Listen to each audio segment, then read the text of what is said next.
நாம் இப்போ இந்த வீடியோவில் இறால் தொக்கு எப்படி பண்ணலாங்கிறத பார்ப்போம் வாங்க. இறாலை சுத்தம் செய்து இதை மாதிரி தோல் நீக்கி எடுத்துக்கோங்க. கடாயில் எண்ணெய் ஊற்றிக்குங்க. எண்ணெய் சூடானதும் கடுகு சேர்த்துக்குங்க. கடுகு, சின்ன ஜீரகம், பெருஞ்சீரகம் சேர்த்துக்குங்க. பெருஞ்சீரகம் பொரிந்ததும் கருவேப்பிலை சேர்த்துக்கலாம். நறுக்கி வைத்துள்ள வெங்காயம் சேர்த்துக்கலாம். வெங்காயத்தை சேர்த்து நன்றாக வதக்கிக்குங்க.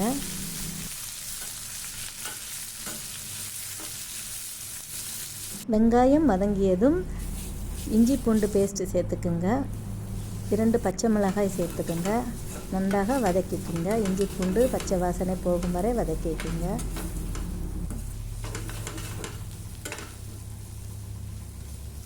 இரண்டு தக்காளியை மிக்சியில் அரைத்து வடிகட்டிக்கிங்க. வடிகட்டி வைத்துள்ள தக்காளி சாறை இதில் சேர்த்துக்கலாம். சேர்த்து நன்றாக மிக்ஸ் பண்ணிக்கிங்க. இப்போ மசாலா தூள்கள் சேர்க்கலாம்.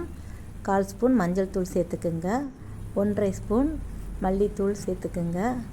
1 டேபிள் ஸ்பூன் மிளகாய்த்தூள் சேர்த்துக்கலாம். மசாலா தூள்களை நன்றாக வதக்கிக்கிங்க.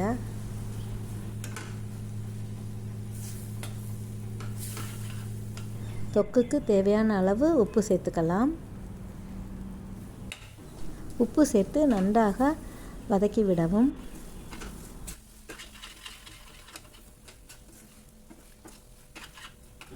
சுத்தம் செய்து வைத்துள்ள இறாலை சேர்த்துக்கலாம்.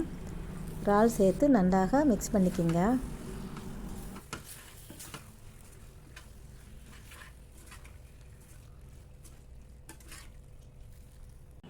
ஒரு கப் அளவு தண்ணீர் சேர்த்துக்குங்க. தண்ணீர் சேர்த்து நம்ம மூடி போட்டு வேக வச்சுக்கலாம். இறாலில் தண்ணி பெருகும், அதனால் கம்மியான அளவு தண்ணீர் சேர்த்தால் போதும்.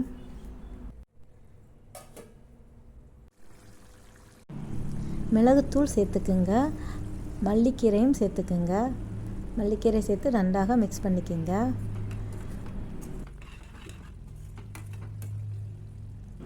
இப்பொழுது தீயை சிம்மில் வச்சுக்குங்க. வைத்து மூடி போட்டு 5 அல்லது 10 நிமிடம் சிம்மில் வைத்து வேக வச்சுக்குங்க. சுவையான இறால் தொக்கு ரெடி. இதை போல் செஞ்சு பாருங்கள். சூடான சாதத்தில் போட்டு சாப்பிட மிகவும் ருசியாக இருக்கும். என்னுடைய குக்கிங்ஸ் வீடியோஸ் உங்களுக்கு பிடித்திருந்தால் சப்ஸ்கிரைப் பண்ணுங்கள், கமெண்ட் பண்ணுங்கள், லைக் பண்ணுங்கள், ஷேர் பண்ணுங்கள். தேங்க்ஸ் ஃபார் வாட்சிங்.